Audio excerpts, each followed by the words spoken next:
Number three on the Parkinson's plans list of 25 actions you can take to lower your risk of Parkinson's is to know the location of your grocery store, and more specifically, to know that it is not near a dry cleaner. Now, one thing we've learned after talking with Dr. Ray Dorsey and learning more about the chemicals that come from dry cleaners is that they can pose a great risk. Now, the Parkinson plans just came out. I do encourage everybody to take a look, get a copy, have it on hand to look through these. But it was in December of last year when I got to meet Dr. Dorsey and learned about the TCEs and PCEs. Now, it was actually the EPA had banned their use in December of 2024, so just last December, because of all of the dangers that it posed to the immune system, neurotoxicity, reproductive toxicity, and several types of cancer.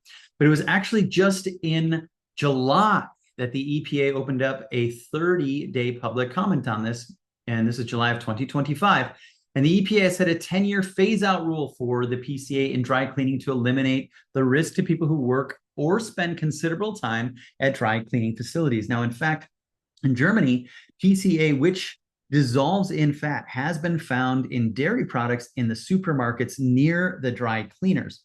Now, Germany actually prohibits supermarkets from being located close to these dry cleaners. So, of course, you may want to steer away from them as well. So that goes for anybody who has had a lot of exposure to dry cleaning. Maybe you were somebody who had to do a lot of that for many years. Maybe you have a business that is near to a dry cleaners, and maybe you fly a lot and you're surrounded by a lot of people who have a ton of dry cleaning. You're getting exposed to those PCEs and TCEs.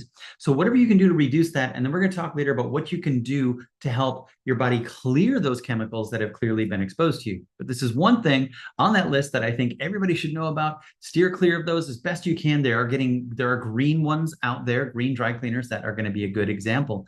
But for now, avoid those dry cleaners and especially avoid grocery stores that are right next to them.